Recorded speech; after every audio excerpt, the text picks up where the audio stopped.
Olá, eu me chamo Leilane Braga e o vídeo de hoje é sobre pensão alimentícia. Vamos separar em 3 vídeos. O primeiro vídeo é sobre título de pensão alimentícia.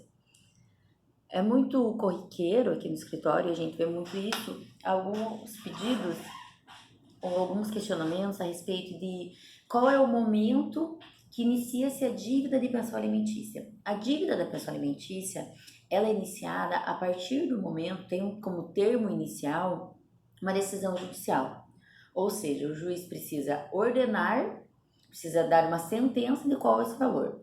Esse título alimentar, ele pode chegar via sentença judicial, onde o juiz próprio decide, ou uma sentença de homologação, onde homologa um acordo feito entre as partes. Por isso, o judiciário vai estudar a peculiaridade de cada um, a necessidade de quem é alimentado e a possibilidade de quem é alimentante. Ressalto que alimentado, quem recebe a pensão alimentícia, não necessariamente será sempre o filho, e também não necessariamente o filho menor. Até porque o filho maior de idade que comprova a dependência, como já falei no vídeo sobre exoneração, também vai receber pensão alimentícia. Além disso, os genitores também podem pleitear pensão alimentícia de seus filhos, comprovando essa incapacidade, né? Então, a lei fala sobre várias possibilidades aonde ascendentes e descendentes podem fazer esses pedidos de pensão alimentícia. Com essa ação distribuída, né, se distribui uma ação judicial pedindo a pensão alimentícia. No decorrer desse processo, a primeira audiência é uma tentativa de conciliação, aonde o judiciário tenta com que as partes cheguem a um acordo, a um consenso. Essa audiência, ela só serve para isso, tá? E lá as partes vão tentar conversar sobre necessidades e possibilidades, razão pela qual, havendo um acordo, chegando num consenso quanto um pode, quanto o outro necessita, existe um termo, um título de acordo, e esse acordo é homologado. Não tendo esse consenso, vai haver várias provas, vai haver uma devida instrução processual, onde prova a necessidade e possibilidade, e o juiz dá uma sentença.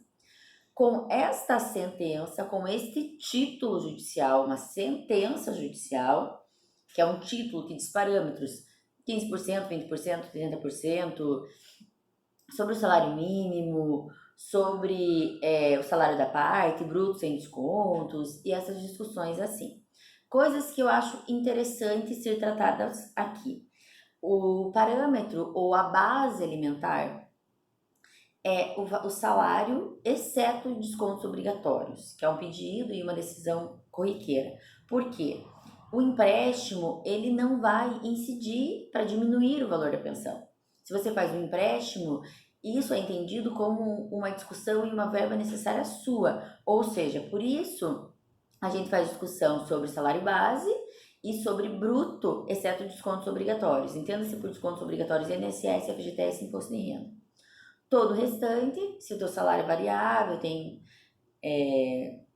algum tipo de hora extra, também vai entrar nessa discussão. Só que, obviamente, existem inúmeras possibilidades de você se ter um título sobre o salário mínimo, sobre o salário da parte, ou as duas possibilidades, salário está empregado, salário mínimo está desempregado, coisas que escutamos aqui também, que eu acho muito interessante reiterar. Só pode fazer cobrança se você houver esse título anterior. Então, a gente precisa que o juiz dê uma sentença, a gente não pode executar sem sentença prévia. O juiz precisa analisar o caso e, analisando esse caso, vai dizer exatamente qual é o parâmetro, qual é o percentual. Então, sem isso, nós não conseguimos fazer mais nada. Os outros próximos 2 vídeos serão sobre execução. E para a gente falar sobre execução, a gente precisa ter um título judicial. O judiciário, ele respeita a peculiaridade de cada um, o valor que pode pagar esse pai, se esse pai tem outra família, quantos filhos esse pai, porque esse pai não pode assistir apenas um filho e desassistir o outro.